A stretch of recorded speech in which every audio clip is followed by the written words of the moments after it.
오늘 함께 말씀 보도록 하겠습니다. 디모데전서 1장 1절부터 7절까지 말씀인데요. 함께 말씀을 읽는 시간을 갖도록 하겠습니다. 디모데전서 1장 1절부터 7절까지 말씀을 함께 교독하도록 하겠습니다. 디모데전서 1장 1절부터 7절까지 말씀 함께 교독하도록 하겠습니다. 우리 구주 하나님과 우리의 소망이신 그리스도 예수의 명령을 따라 그리스도의 예수의 사도된 바울은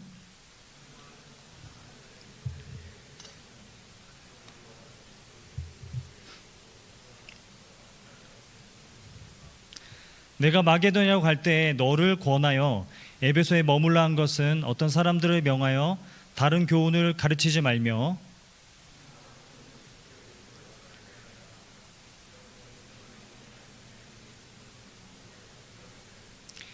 이 교훈의 목적은 청결한 마음과 선한 양심과 거짓이 없는 믿음에서 나오는 사랑이거늘. 함께 읽겠습니다. 율법의 선생이 되려 하나 자기가 말하는 것이나 자기가 확증하는 것도 깨닫지 못하는도다. 아멘.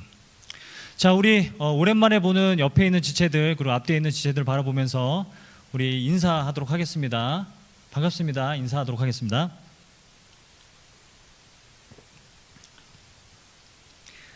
제가 오늘부터 디모데전서를 가지고 강해를 하려고 합니다.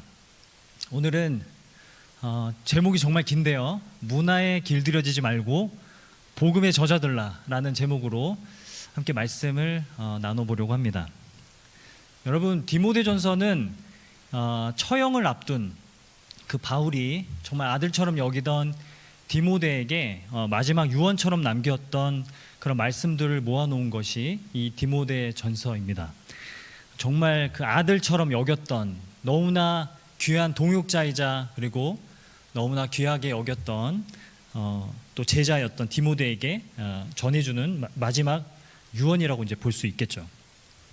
여러분, 디모데전서는요, 이 설교하기가 굉장히 난해합니다. 왜냐하면 아직까지 어떤 성경 해석에 대한 난제들이 굉장히 많고요. 그리고 논란이 될 만한 그런 주제들이 굉장히 많습니다. 뭐 2장에 가면 뭐 여자는 교회 안에서 조용히 하라 뭐 이런 말씀이라든가, 그리고 포도주를 이제는 좀 마셔도 된다라는 그런 말씀이라든가, 이런 말씀들을 보면 이거 어떻게 해석을 해야 되나 벌써부터 좀 걱정이 될 정도라는 거죠. 이렇게 정말 난제도 많고 정말 어려운 본문이기도 한데, 저는 오늘부터 이제 디모데전서를 여러분과 함께 나누면서 정말 바울이 정말 사랑하는 디모데에게 마지막으로 남기고 싶었던 말씀들에 대해서 함께 나눠보려고 합니다. 여러분, 디모데가 누굴까요? 디모데의 사람의 그 이름의 뜻은 하나님을 경외하는 자라는 그런 뜻입니다.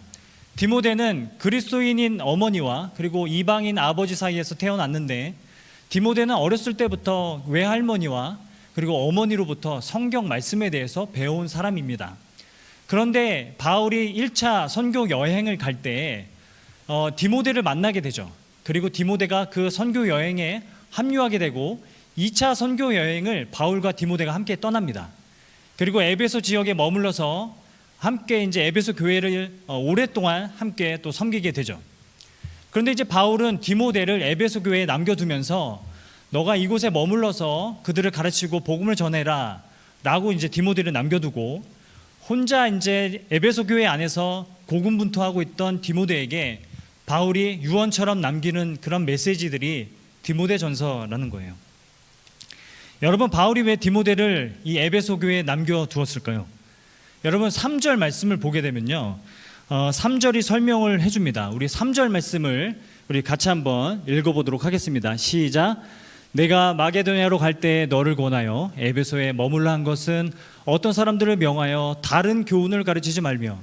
바울이 디모데를 에베소 교회에 남겨둔 이유는 무엇이냐면, 그 에베소 교회 안에 있던 많은 지도자들이 있었는데 그들이 다른 교훈을 가르치지 못하도록 해라, 그래서 너가 남아있어야 된다라고 이야기를 했다라는 것이죠. 여러분, 다른 교훈이 뭘까요?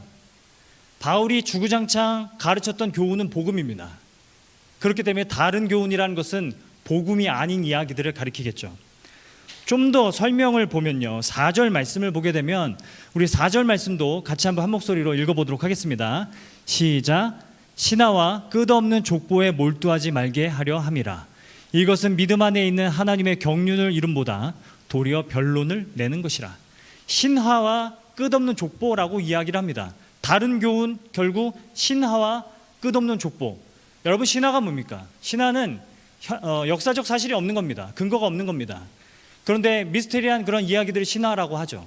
출처가 없어요. 그런데 전해지고 있는 이야기들이겠죠. 족보는 뭐예요? 역사성은 있죠. 근데 사람에 관한 이야기고 계속 전해지고 있는 어떤 이야기들이라는 겁니다. 그러니까 다른 교훈, 곧 신하와 그리고 끝없는 족보가 의미하는 것은 무엇이냐면 성경에도 없고 출처도 없지만 에베소 교회 안에서 계속해서 사람들에 의해서 전해지고 있었던 어떤 교훈을 가리키는 것이죠. 교회 안에 비본질적인 그런 이야기들이 많이 맺혀지고 있었다라는 거예요. 그래서 바울은 디모데를 거기에 심겨두고 너가 계속해서 복음을 전해라. 그래서 복음만 전해줄 수 있도록 해라 라고 디모데를 거기 심어두었다라는 얘기를 하고 있는 겁니다. 여러분, 당시 어떤 얘기들을 했냐면요, 제가 문헌을 좀 찾아봤어요. 여러분, 이런 얘기 들어보셨습니까? 예수님이 5살 때 진흙으로 새를 만들었대요. 그리고 이제 박수를 딱 치니까 새가 살아서 날아갔다고 합니다. 여러분, 이거는 정말 출처도 없고 성경에도 안 나오고 이런 얘기들이 끊임없이 돌고 있었다라는 거예요. 너희가 어떤 곳에 가서 무엇을 얻으면 너의 삶이 형통해질 것이다. 너희가 어떤 방법을 취하면 너의 삶이 더 많은 하나님의 축복을 받게 될 것이다.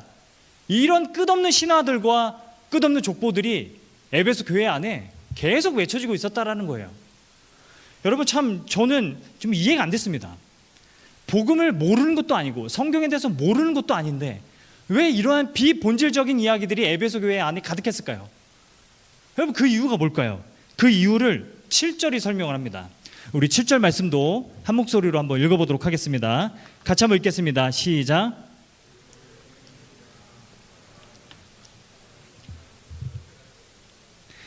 그러니까 율법의 선생이 되려고 신하와 끝없는 족보들을 가르쳤다고 합니다. 여러분, 율법의 선생이란 말의 뜻은 율법의 마스터라는 거예요. 이렇게 얘기하는 거죠. 여러분은 잘 알지 못하겠지만 저는 알고 있는 어떤 사실이 있습니다.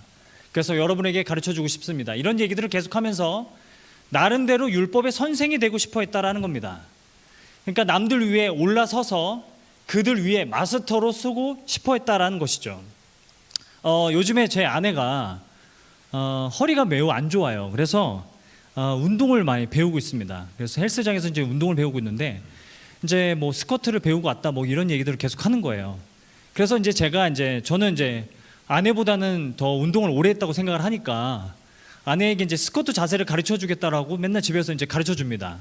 그래서 아내에게 이제 제가 시범도 보이고 막 아내에게 막 잔소리를 해요. 그래서 허리에 힘이 들어가면 안 된다.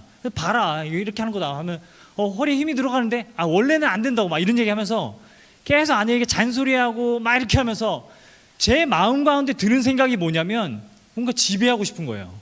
그런 마음이 제 안에 계속 올라온다라는 거죠. 저는 아내에게 마스터가 되고 싶은 겁니다. 그래서 제가 아내보다 더 위에 있고 싶은 겁니다. 그런 마음을 제가 가지고 있었다라는 거예요. 이게 바리새인들의 마음이 아닐까라는 생각을 좀 했습니다.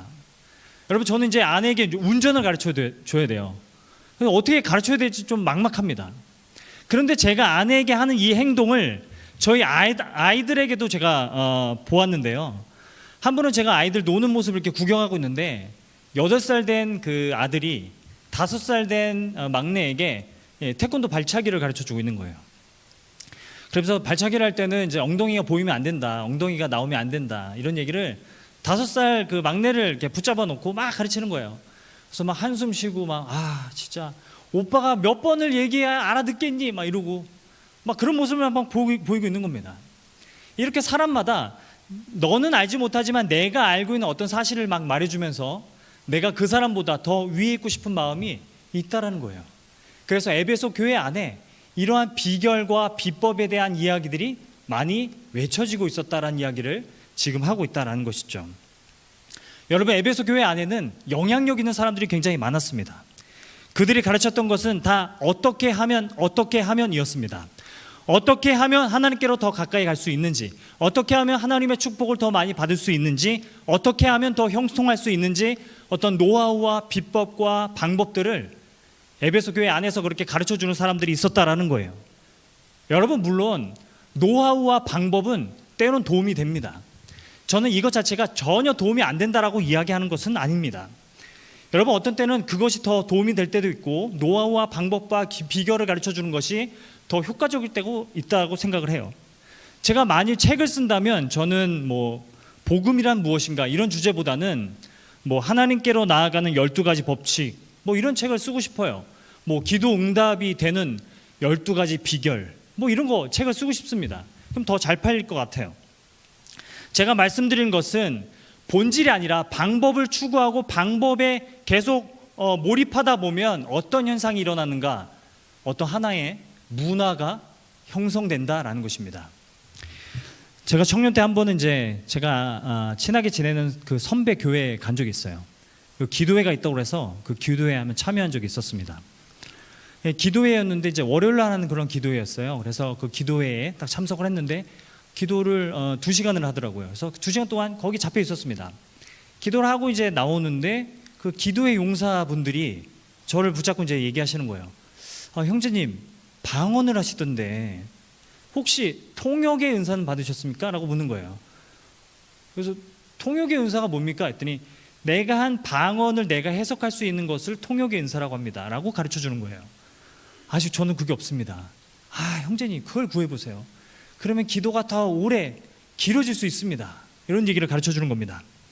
여러분, 은사라는 것은 하나님을 섬기는 여러 가지 방편들 중에 하나를 그 은사라고 이야기합니다. 그런데 제가 느꼈던 것은 무엇이냐면 그 교회는 어떤 방언과 통역하는 그 일에 그것에 유독 꽂혀 있는 그런 독특한 문화가 있었다라고 느껴졌다라는 거예요. 여러분, 어떤 방법과 형식들이 계속 강조되면 이런 문화가 형성이 된다라는 거죠. 여러분, 이처럼 본질을 계속 추구하지 않으면, 그래서 방법과 형식을 치중하게 되면 고유한 문화가 형성이 된다는 것을 말씀을 드리고 싶은 겁니다. 그래서 문화에 길들여질수록 무엇을 잊어가느냐? 본질이 무엇이었는지를 잊어가게 된다라는 거예요. 코로나 이후로 많은 청년들이 기독교 신앙에 대한 회의감을 갖습니다. 그런데 그 회의감이 왜 일어나느냐? 내가 본질을 잘 아는 게 아니었구나. 나는 그냥 기독교 신앙에 대한, 기독교 문화에 길들여져 있었던 거구나 라는 것을 깨닫게 되면서 회의감이 찾아왔다라고 저는 생각합니다. 그래서 오늘 본문에서 말하는 것은 이것입니다. 바울이 디모데에게 전하는 마지막 메시지, 그것이 무엇이냐? 방법과 비결에 몰두하지 말고 본질에 집중하라고 이야기하는 겁니다. 다시 말하면 기독교 문화에 길들여지지 말고 복음에 젖어들라고 말씀하고 있다는 거예요. 여러분, 이게 우리 삶에서도 마찬가지입니다. 우리의 삶에서 본질에 집중하지 않으면, 본질과 직면하지 않으면 자꾸 어떻게 되느냐? 방법만 바꿔가는 인생을 살게 되더라는 거죠. 제가 오늘 아침에 일어났는데 이제 출근 시간이 있는데 늦은 거예요. 급하게 일어났는데 발바닥이 엄청 아픈 거예요. 그래서 못 걷겠는 거예요. 지간 신경종이라고 그 자리가 너무 아픈 거예요. 그래가지고 걷지를 못하겠는 겁니다. 차 시동도 안 걸리고 그래가지고 걸어갔어요. 걸어가는데 마침 횡단보도 앞에 여러분 자전거 타조가 세워져 있더라고요. 그래서 타조를 타고 출근했습니다. 이렇게 와가지고 이야기를 하는데 송지수 목사님이 그런 얘기를 해요. 딱 저보고 본질을 해결하라고 그런 얘기를 해주는 거예요. 그러면서 살을 빼라. 살이 너무 쪄서 몸무게가 발 앞쪽에 쏠려서 신경을 자꾸 눌러서 아픈 거다. 그러니까 종아리를 늘리고 살을 빼라. 본질에 충실하라고 그렇게 이야기를 해주는 거였습니다. 다 맞는 얘기인데 그냥 좀 듣기 싫었습니다. 여러분, 팀 켈러 목사님이 한번 이런 이야기를 한 적이 있어요. 리디머 교회 안에 어떤 한 자매가 있었는데 그 자매가 간증을 한 내용이에요.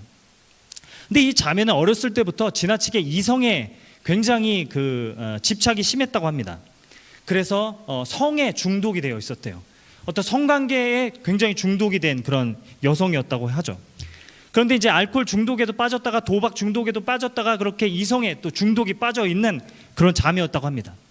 그런데 이 자매가 어느 날 복음을 듣습니다. 예수 그리스도께서 나를 위하여 죽으셨다라는 것, 나의 모든 죄를 사하셨다라는 이야기를 듣습니다. 그리고 믿음이 생기기 시작하죠. 그래서 그 여성은 동시에 이제 상담소에서 상담을 받기 시작했는데, 한 번은 상담소에 갔을 때 상담사가 그런 얘기를 해주더래요.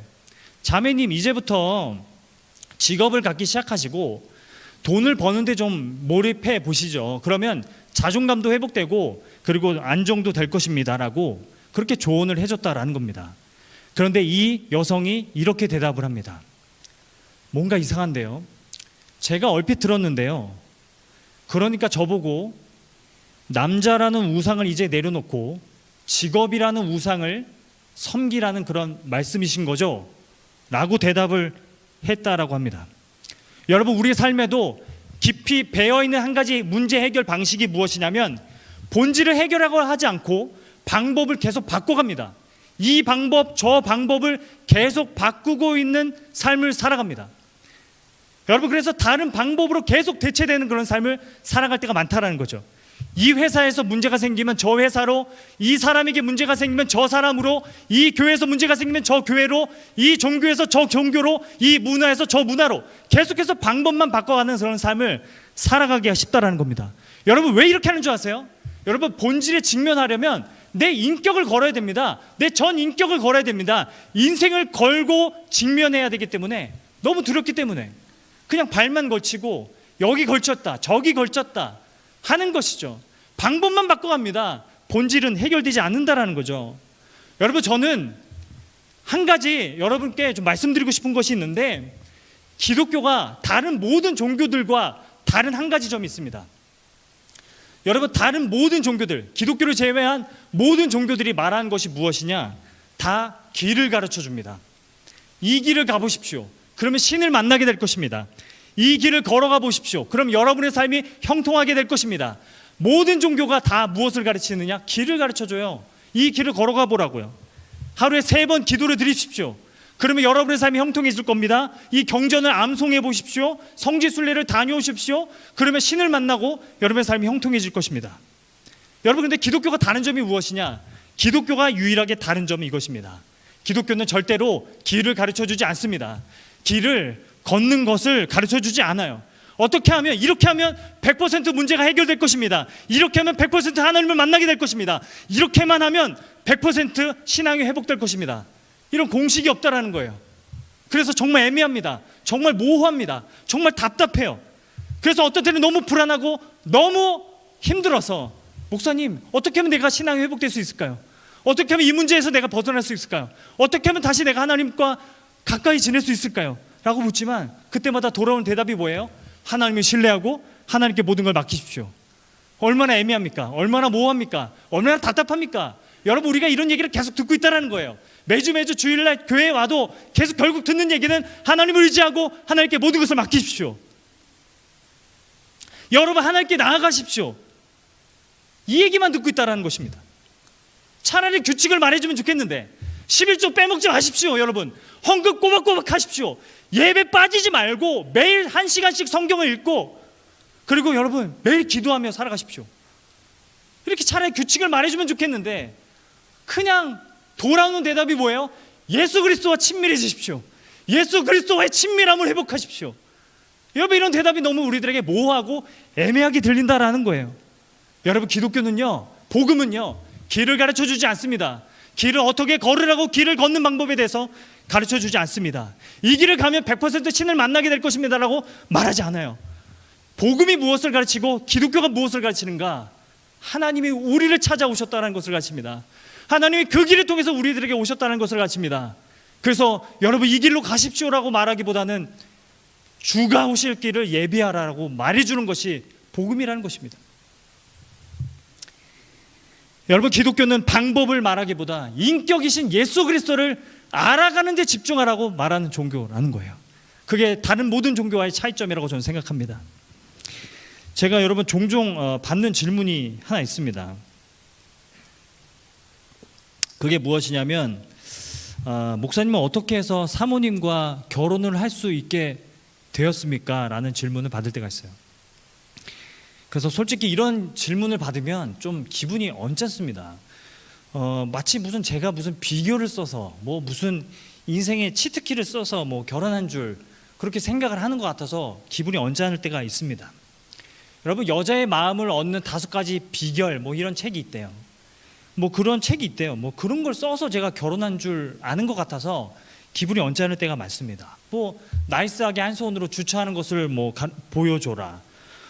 이런 내용이 있어요. 뜬금없이 꽃다발 갖다 주고 아무 말 없이 돌아서 가라.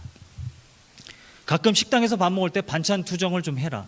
나 오징어 못 먹어. 이렇게 반찬 투정을 해라. 그리고 전완근을 이렇게 팔뚝에 그 근육을 키워서 셔츠를 이렇게 걷고 다녀라. 이런 거. 제가 이런 거 써서 결혼한 건 줄 아십니까? 아니에요, 여러분. 어떤 비결이 있어서 여러분 제가 아내와 결혼한 게 아닙니다. 그냥 제 매력이 제 매력이 다한 거예요. 죄송합니다. 어떻게 설명을 할 수가 없어요. 어떻게 제가 아내와 사랑에 빠지게 되고 어떻게 결혼했는지 설명을 할 수가 없어요. 어떤 비결이 있어서 그런 게 아닙니다. 어떤 치트키를 써서 그런 게 아닙니다. 이걸 설명할 수가 없어요. 분명한 건 아내에게만 집중했어요. 다른 여자가 안 보이고 다른 사람들이 안 보이고 아내에게만 집중했다라는 거죠. 여러분, 그런데 신앙도 마찬가지예요. 신앙생활은 어떤 치트키를 배우는 게 아닙니다. 여러분, 어떤 비결을 배우는 게 아닙니다. 그냥 인격이신 예수 그리스도를 더 알아가는 것입니다. 그래서 여러분, 목사는요 어떤 신앙의 마스터가 아니에요. 신앙생활의 어떤 PT 선생님이 아니에요. 여러분, 목사는 그냥 앞장서서 더 예수님을 사랑하기 위해서 몸부림치는 사람일 뿐이라는 것입니다. 그리고 목사에게 어떤 그 이상의 기대를 갖는 거, 여러분, 그건 정말 위험하다라는 거죠. 여러분, 그런데 디모데가 있던 그 에베소 교회 안에는 서로 신앙의 전문가가 되려고 했습니다. 서로 신앙의 마스터가 되려고 했어요. 너 그거 할 줄 알아? 너 이거 받았어? 너 그렇게 신앙생활을 하는 거 가르쳐 줄까? 내가 어떻게 하면 너 인생 형통한지 내가 가르쳐 줄까?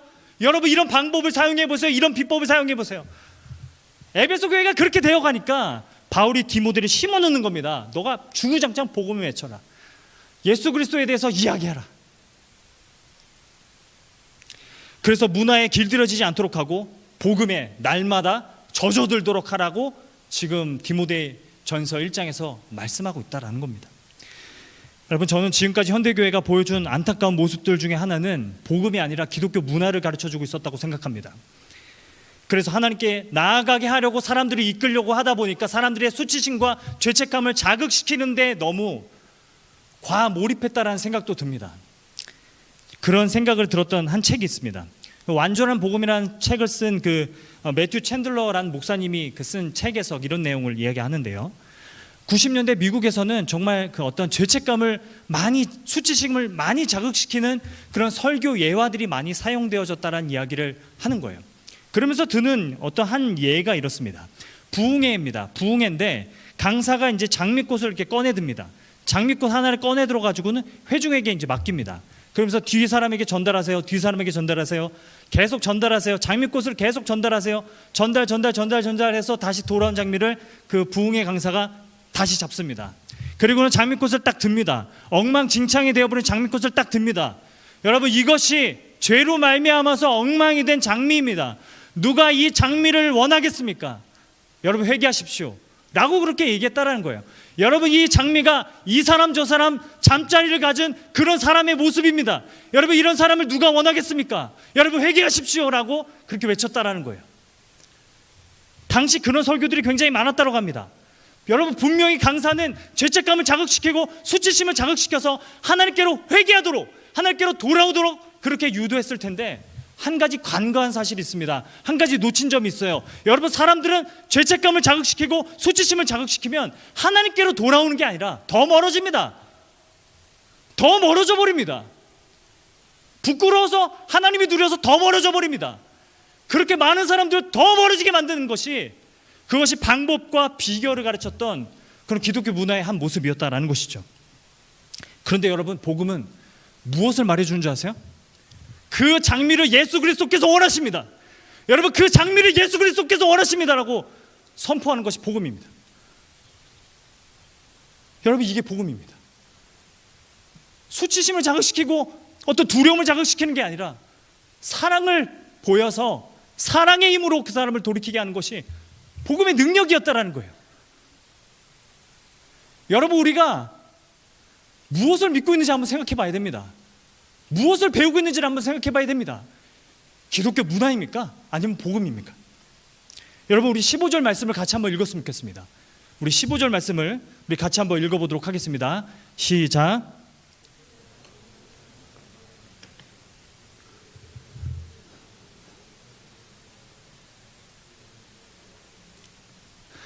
그리스도 예수께서 죄인을 구원하시려고 세상에 임하셨도다. 그러므로 죄인 중에 내가 괴순이라. 여러분, 무엇을 말하는 줄 아세요? 그리스도의 사랑을 느껴야, 복음에 젖어들어야 내가 괴수라는 것이 진정으로 고백이 되어집니다. 여러분, 복음에 젖어들어야 비로소 내가 죄인 중에 괴수라는 사실이 고백되어집니다. 죄책감이 우리를 하나님께로 이끄는 것이 아니라 그리스도의 사랑이 우리를 하나님께로 이끈다라는 사실이에요. 바울은 그것을 외치고 싶었습니다. 그것을 디모데에게 전해주고 싶었다라는 것이죠. 여러분께 묻겠습니다. 도대체 뭐가 복음이고 뭐가 기독교 문화입니까? 여러분이 불만을 갖고 있는 것은 복음입니까? 아니면 기독교 문화입니까? 여러분이 상처받은 것은 복음입니까? 아니면 기독교 문화입니까? 그것을 여러분께 묻고 싶습니다. 여러분, 저도 바울처럼 디모데와 같은 여러분에게 말씀드리고 싶어요. 부디 변질된 기독교 문화에 길들여지지 마시고 기독교 문화를 아는 것에 만족하지 마시고 그리스도의 복음에 젖어드시기를 간절히 축원드립니다. 예수 그리스도께 여러분 나아가십시오. 여러분, 제가 정확한 구체적인 방법을 제시해 드릴 수가 없습니다. 그런데 분명한 것은 인격이시고 지금도 이곳에 함께 하시고 여러분과 함께 하시는 예수 그리스도께 여러분 나아가십시오. 여러분, 자기의 상태를 조금 나아지게 한 후에 예수께로 나아가려고 하지 말고 지금 그 모습 그대로 예수 그리스도께 나아가십시오. 여러분의 삶에 어떤 문제가 끊이지 않습니까? 그냥 그 모습 그대로 예수님께 나아가십시오. 그냥 예수님께 나아가십시오. 예수님께 의지하고 예수님께 삶을 드리고 인격이신 그분을 부르고 의지하고 더 나에게 와달라고 요청하고 그렇게 기도하며 나아가시기를 간절히 축원드립니다. 여러분, 정말 예수 그리스도만을 더 우리가 알아가는 그런 공동체가 되기를 간절히 소망합니다. 제발 다른 비결, 다른 방법, 다른 교훈에 몰두하지 마시고 날마다 복음에 젖어드는 저와 여러분 모두가 되기를, 충정교회 또 청년부 여러분 모두가 되기를 주님의 이름으로 축원드립니다. 말씀을 맺도록 하겠습니다. 여러분, 저는 얼마 전에 그 생일이었는데요. 저희 아이들이 이제 편지를 썼습니다. 저에게. 근데 이제 첫째 딸이 이제 올해 10살인데 저한테 이제 편지를 줬는데, 아빠 혼자 있을 때 읽어보세요. 그리고 주더라고요. 그래서 제가 출근하면서 차 안에서 이제 그 편지를 읽었습니다. 편지지가 이렇게 있고, 그리고 이제 3만 원이 그 안에 있었습니다. 그래서 울었어요. 3만 원을 보고. 아빠, 제가 넥타이를 직접 사드리지 못해서 죄송해요. 3만 원을 모았어요. 그래서 3만 원을 주고. 근데 제 딸이 편지를 썼는데 거기에 어떤 문장이 있었냐면 이런 문장이 있었어요. 아빠, 저와 함께한 10번째 생일이네요. 제가 그 문장에 정말 눈물을 많이 흘렸습니다. 제 딸은 저에 대한 기억이 10년밖에 없습니다. 제가 그 전에 어떤 삶을 살았는지 몰라요. 여러분, 저는 제 딸 앞에서 너무 부끄러운 삶을 살아왔습니다. 지금도 그런 삶을 생각해 보면 너무 후회스럽고 너무 한탄스럽습니다. 정말 바울이 고백한 대로 제가 죄인 중에 괴수인 것 같습니다. 이건 저를 그냥 혐오하는 표현이 아니라 예수 그리스도의 은혜가 없이 살았던 그 시간들이 너무 쓰레기처럼 여겨졌다라는 거예요. 여러분, 바울은 디모데에게 이야기합니다. 내가 죄인 중에 괴수다. 그러면서 하나님이 나를 긍휼을 입게 한 이유에 대해서 설명하는데요, 16절에 보면은 이렇게 얘기합니다. 그러나 내가 긍휼을 입은 까닭은 예수 그리스도께서 내게 먼저 일체 오래 참으심을 보이사 후에 주를 믿어 영생을 얻는 자들에게 본이 되게 하려 하심이라. 여러분, 본이라는 말이 어떤 뜻이냐면, 영어 해석을 보면 이그젠플입니다. 난 한 예시일 뿐이다. 나는 그냥 한 예시일 뿐이다. 여러분, 저는요, 제 딸에게 그리고 여러분들 앞에 어떻게 신앙생활을 해야 깊어지는지 그 비결과 비법을 여러분께 말씀드릴 수가 없어요. 그리고 저는 감히 여러분께 제 모습을 보고 여러분 신앙을 배우십시오라고 말하고 싶지도 않아요. 그럴 자격도 없어요. 저는 예수 그리스도를 믿게 된 수많은 예시들 중에 한 예일 뿐입니다. 바울이 그걸 디모데에게 고백하고 있다라는 점입니다. 여러분, 기독교 문화가 아니라 복음에 날마다 젖어 살아가시기를 바라요. 저는 오늘날 성경을 알아가면 알아갈수록, 복음의 그 기품을 알아가면 알아갈수록 우리가 그 복음의 감격을 느끼지 못하고 복음의 그 정수를 느끼지 못하고 그냥 겉으로 드러나고 있는 기독교 문화만 바라보며 정죄하고 비판하고 거기서 상처를 얻고 상처를 입고 그렇게 살아가는 건 아닌가라는 생각이 들어서 정말 안타까웠습니다. 여러분, 제가 여러분께 마지막으로 좀 당부해드리고 싶은 것은 무엇이냐면, 예수가 우리의 죄를 짊어지셨다라는 그 복음이 얼마나 우리를 자유케 하는지, 얼마나 우리를 일으키시는지, 얼마나 우리를 회복시키는지, 여러분, 기독교 문화에 상처받지 마시고 그 복음에 여러분 날마다 젖어주시기를 간절히 소망합니다. 그렇게 되었으면 좋겠습니다. 그래서 여러분 모두가 예수 그리스도를 믿게 된 수많은 예시들 중에 한 예가 될 수 있었으면 좋겠습니다. 여러분, 오늘부터 계속해서 여러분의 삶에 그 문화에 길들여지는 모습이 아니라 복음에 날마다 젖어들도록 예수 그리스도가 누군지를 더 알아가고 성경이 말하는 복음의 내용이 무엇인지 그 본질을 좀 알아가려고 노력하고, 여러분의 인생 가운데도 방법을 바꿔가는, 형식만 바꿔가는 그런 삶이 아니라 본질에 직면하고 본질을 바꿔가는 그런 인생을 살아가시는 충정의 모든 디모데들이 되기를 주님의 이름으로 축원드립니다. 우리 시간에 같이 찬양했으면 좋겠는데요, 거친 길이를 걸어갈 때도 이 마커스 찬양인데 이 찬양 너무 좋아합니다. 이 찬양 함께 부르면서 우리의 삶에 정말 답이 없을 때, 정말 어떻게 살아가야 할지 모를 때, 험한 산이 앞을 막을 때 주께서 나를 붙들어 주시고 주께서 나의 연약함을 보신다라는 이 고백으로 함께 나아가는 저와 여러분 되기를 소망합니다.